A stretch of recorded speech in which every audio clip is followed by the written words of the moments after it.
Hi, it's me, Jake. This is the clutch. This is actually not the clutch. This is a clutch lever and perch. That's what we're gonna be dealing with in today's video. We're gonna be installing this thing, the Righteous Stunt Clutch from Righteous Stunt Metal. Why? Because it's awesome. But you've got 100 questions. Why are we installing a different clutch lever?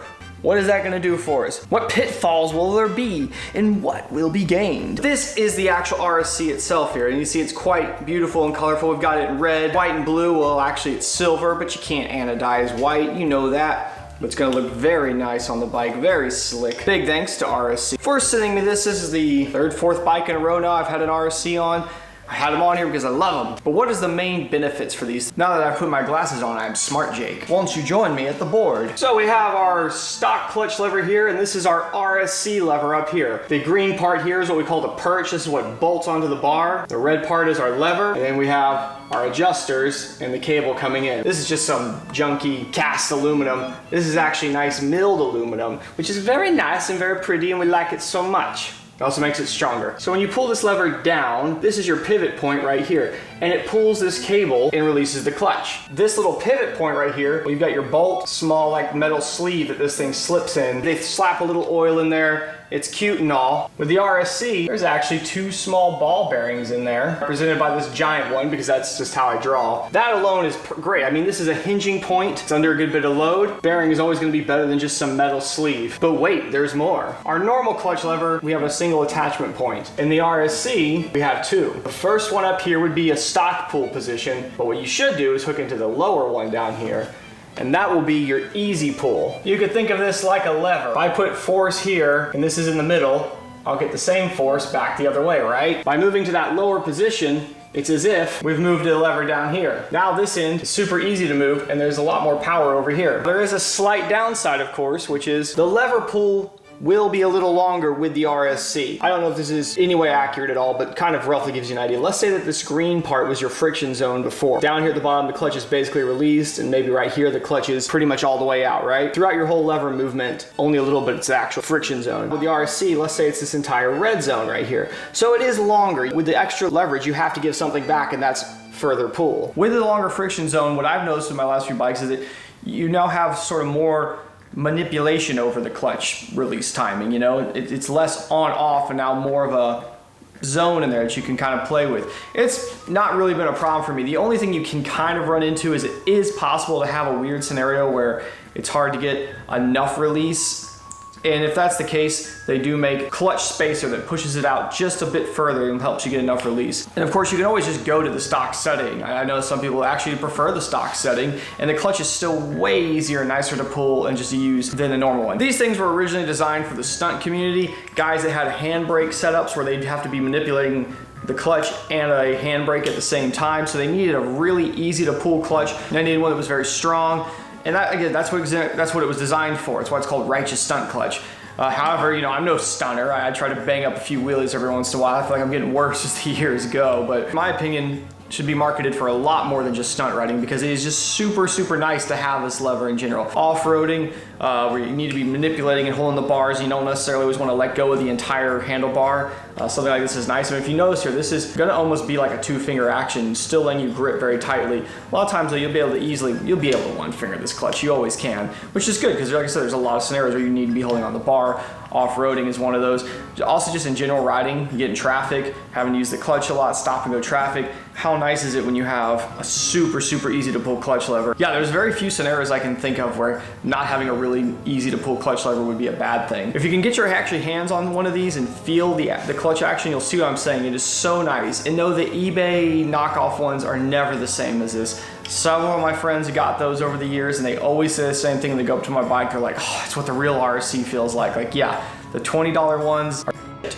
They also tend to fray the cable really fast because they have very sharp edges in there. This is very smooth inside, and I've never had any issue with these fraying the cables. I've had decent brand aftermarket clutch perches that will fray the cable after a while, so just something to look out for. If you're gonna go to an aftermarket one, I highly suggest getting a proper one. Now, there is one other thing I didn't tell you about. It is something you have to pay attention to on these bikes. That has to do with, hang on. That has to do with a little switch right in here. There's a clutch switch that tells the bike that the clutch is being pulled in or not. Reason why is that if you happen to be in gear and you were trying to start the bike, well, it wouldn't let you unless this was pulled in. This is a good thing. There's pretty much no real reason to disable that switch. The problem is aftermarket clutch levers don't have this switch built into it. Now you have a couple options. You could just unplug it. There's two small wires right here. Just unplug them, tuck them away, tape them off, and the bike would be fine. The only thing is you'd have to get into neutral every time you want to start it. For off-roading, that's not really great. You know, there's situations where you might stall, do something weird, pick the bike up, and it's just not easy to find neutral. You want to just be able to quickly pull the clutch in and bang the starter. And even people that'll say, oh, it's all right on a street bike, I don't know, man. There's definitely scenarios where if you stalled out and you need to quickly restart the bike, trying to fiddle around and find neutral is not fun. Stall it at a light, people are honking at you, then you're panicking trying to go and the cars are flying around you. Not good. So your other option is you could take these two wires and literally pin them together. And this would trick the bike into thinking the clutch is just pulled in all the time. But you can't just go doing that to every bike. This actually can create problems. Now most carbureted bikes I've seen has not been a big deal. My old DRZ, you were able to pin these together. Even my WR450 was no problem. But for my FZ Scrambler 0700, whatever you want to call it, it actually was an issue. These fuel injected bikes, they have mapping and tuning not just dependent on what the throttle position and RPMs are at, but a lot of times it even looks at what gear the bike is in and whether it's free revving or in first, second, third. The big thing is the ignition. The ignition is very different between an engine with light load versus heavy load on it. That's the difference between having to advance or say a word I can't say on YouTube because people are sensitive and don't understand the English language. It's for you on Patreon. Problem is with some of these bikes, when the clutch is pulled in, it essentially is selecting like the neutral map or some sort of free revving ignition map timing. That can be dangerous. Initially, I pinned the two wires together on my FZ because I had not realized that this was a problem with some newer bikes. I took it for one little test spin around the neighborhood and it was pretty apparent something was wrong. The timing was off, and when you were getting on the throttle, it was almost like a hesitation, a weird, it wasn't good. You actually could cause something like a detonation in the engine or pinging. These would be really bad for the engine. You could destroy it. What do you do? Well, in the case of that bike, we actually ended up using a pass button up here, which I never used, and sort of rewired the clutch switches into that. So if I need to start in gear, I simply pull them in and tap a button. Obviously, we don't have a switch like that on this bike. I really didn't want a scenario without the ability to start in gear. I decided, you know what? Let's actually test this and see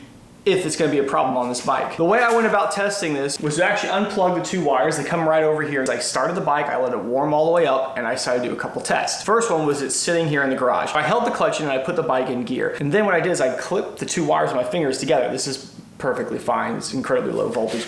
And I clipped them together to see if you could hear any weird RPM changes. Because on the FZ, you definitely can, whether you're playing with that little lever or not. In fact, if you click it into gear with the clutch pulled in and it thinks the clutch is out, the RPMs come up just slightly. You can see the timing's changed. Whenever you push the button in, it goes down.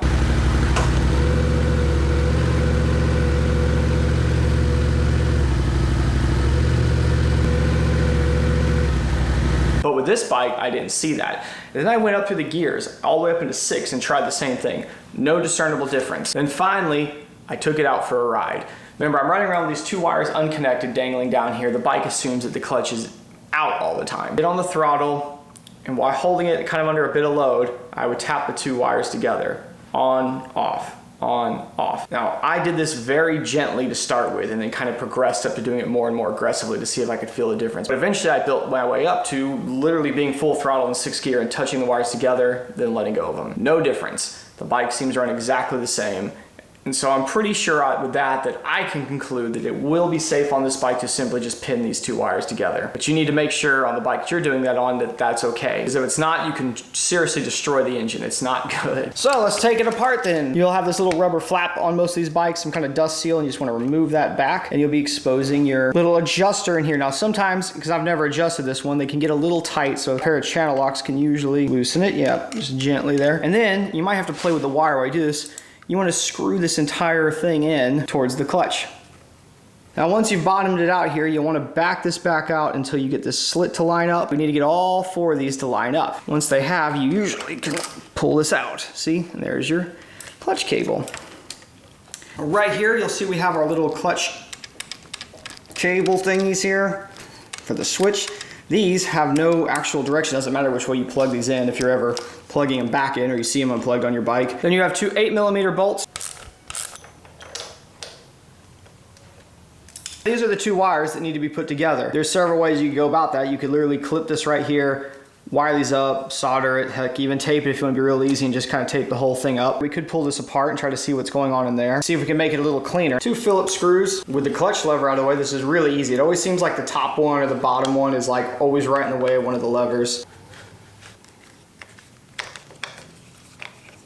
I don't see anything super obvious in here. Maybe if I remove this other little cover. If I'm gonna do that, I'd like to take this whole thing and bring it over to the bench. And then to do that, I'm gonna have to actually pull the headlight off to get to a connector, which I imagine is something that not everyone's gonna wanna do. But I'll do it, so I'll just do it because that way you'll know how to do it if you wanna do it, and then it's done. The headlight is held in by 4 5mm Allens.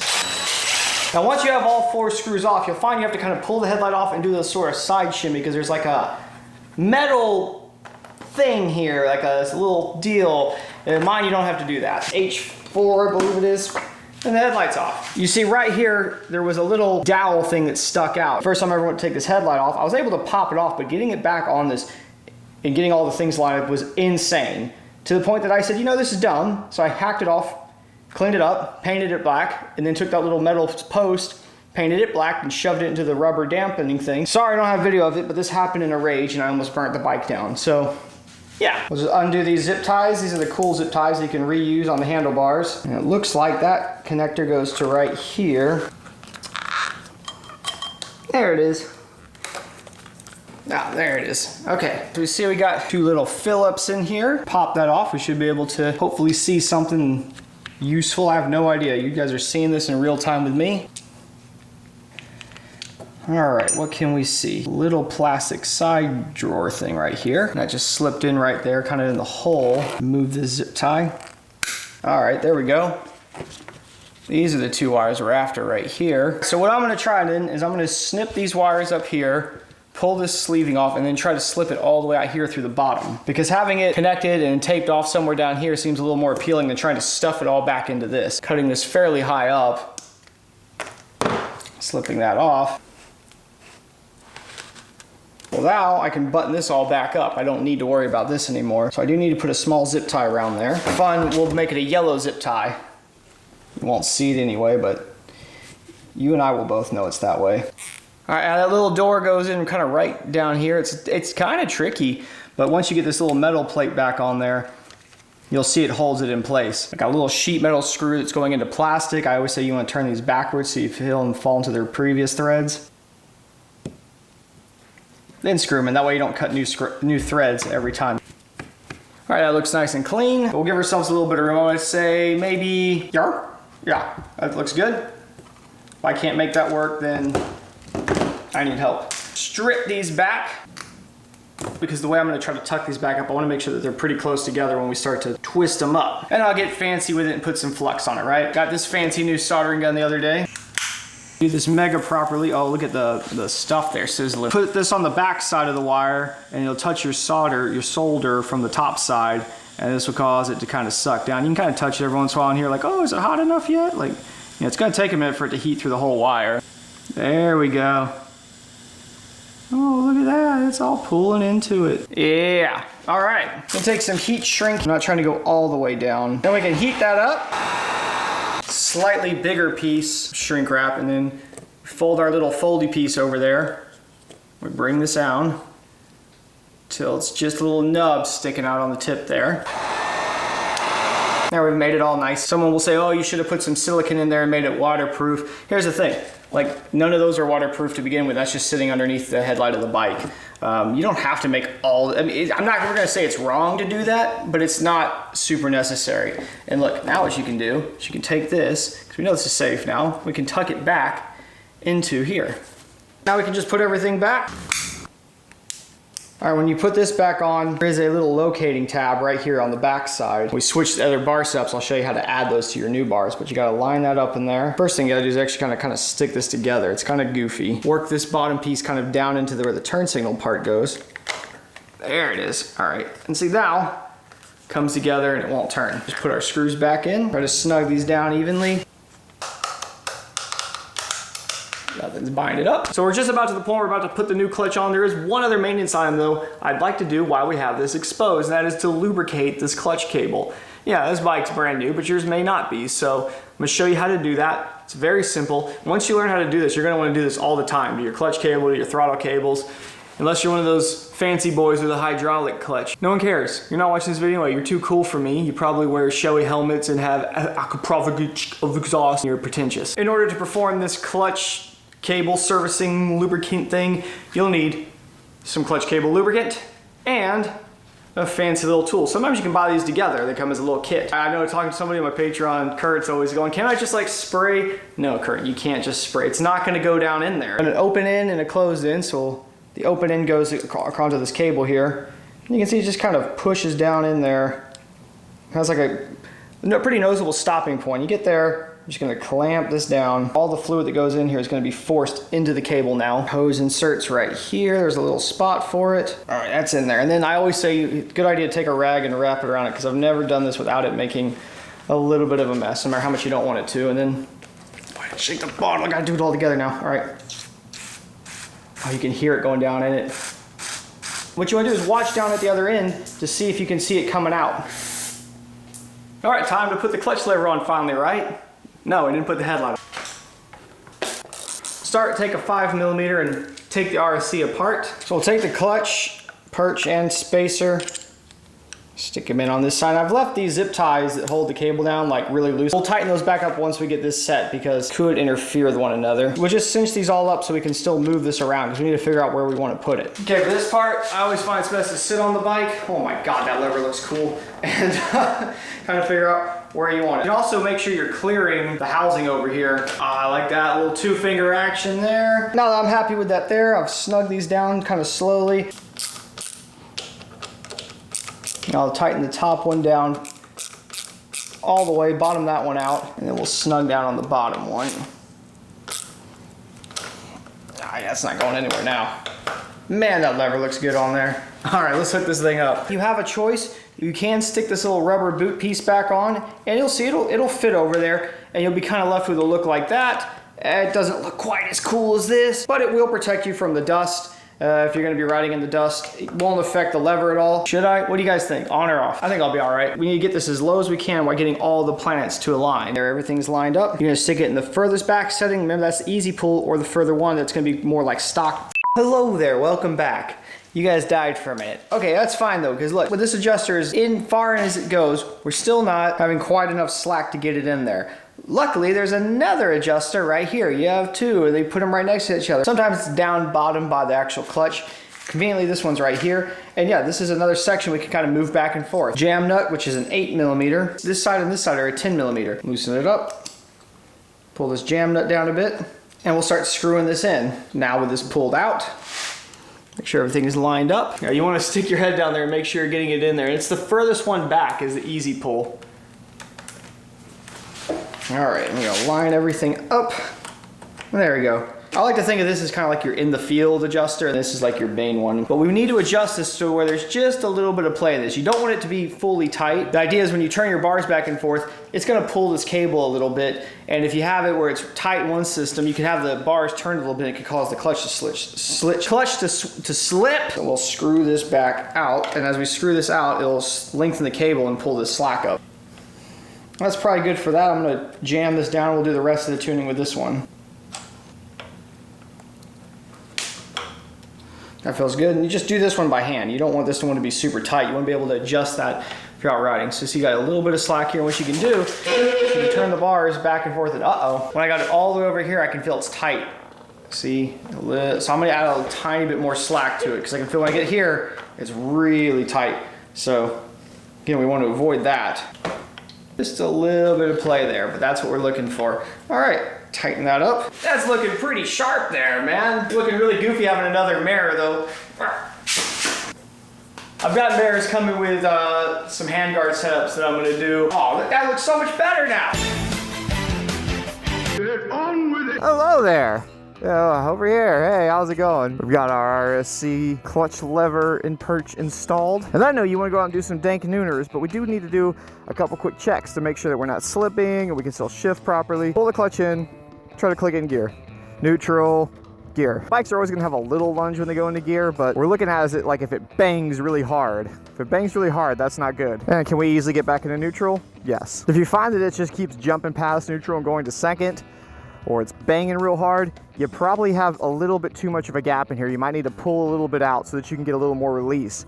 Also, remember, like I said before, guys, I'm running that little perch spacer, which pushes the whole perch out a little bit, which means when I pull it in, I'm getting a little more pull than you would normally get. I think it's a good thing to have. I mean, I will say it means that, you know, if this was a normal clutch, you see how my fingers are just barely getting it?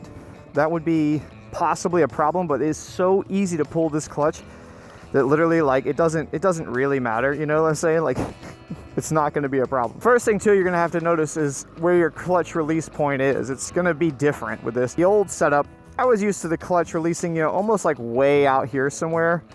With the new one, put in gear, watch. It starts to grab almost right there. Like I was saying before, your friction zone's a little longer now. And if you don't have that perch spacer in there, it's possible you won't be able to get away with the easy pull. Your friction zone may be so long that you just end up kind of fighting too tight or too loose on your lever. You know, we're getting full release. When we pull it all the way in, we are fully releasing the clutch. But now we need to see if it's slipping. Now, a lot of people think, oh, you want to find what's slipping, you got to really get on hard and first. No, to load the engine up best, you actually want to get to higher gears and just, you know, pin it. And watch this, especially because we have an RPM gauge, we can really tell if we were slipping or not. But even if you don't have an RPM gauge, it's real. You should know pretty quickly if it's slipping. Basically, you won't be accelerating. The engine gets loud, getting into higher gears, and then loading it. And see, all we're getting there is acceleration. We're not getting any slip. If you were to do that and it was to rev out on you really hard, then that means that you might need to try to make the gap in there a little more. This is something that at times I've explained to people, if there's no gap in there, your clutch is going to be slipping, and it seems backwards. And I can see why it would seem backwards, but remember, you're like, this is to release it, and when you let go of it, that's like re-engaging it. So if you have any tension in here where it's pulling tight on it, you know, like if the lever, like, see how it's got a gap? If it was like this and there was no gap, you'd be putting slight tension on those springs, on the pressure plate, trying to open the stack slightly, and then it's gonna start slipping. What I've noticed before is when you're trying to use the easy pull, you can kind of be chasing both. But that perch spacer, man, it is the thing to do. I highly recommend it. Now that we know that all works, what's it actually like to use? I mean, if you see here, I could get 2 fingers on it really easy, which is all you're ever really gonna need with this clutch. Even like enduro hard riding, using the clutch a lot, technical stuff, that's not gonna wear me out, not on this bike. If I really thought it was a problem, I could get a slightly longer lever and I could get more of my hand on it, stuck in stop and go traffic. No, you're not gonna get that weird cramp in your hand. And again, I think that friction zone being a little longer is kind of nice. Sometimes I find standing and using the clutch on a lot of bikes is a pain. But see here, look, I'm pulling it in only 1 finger. It's running into the back of my hand, but watch, it's still enough that, you know what I'm saying, you get enough release. Dang canooners, not that I'm very good at them right now. There you go, yeah. It's so easy about that is just using 1 finger so I can fully grip the rest of the grip with my whole hand, which is good, especially on a bike if you think you need to give it a little tug, you know? You don't want to be like 2-3 fingers trying to tug like with a couple claw little fingers. You want to be able to just... It's honestly really easy to be smooth with it too, like when you're doing like powering through a turn, going out of it, because like I said, that friction zone being a little longer is honestly like really nice. Coming up here, do the supermoto thing, right? Drop a couple gears at once.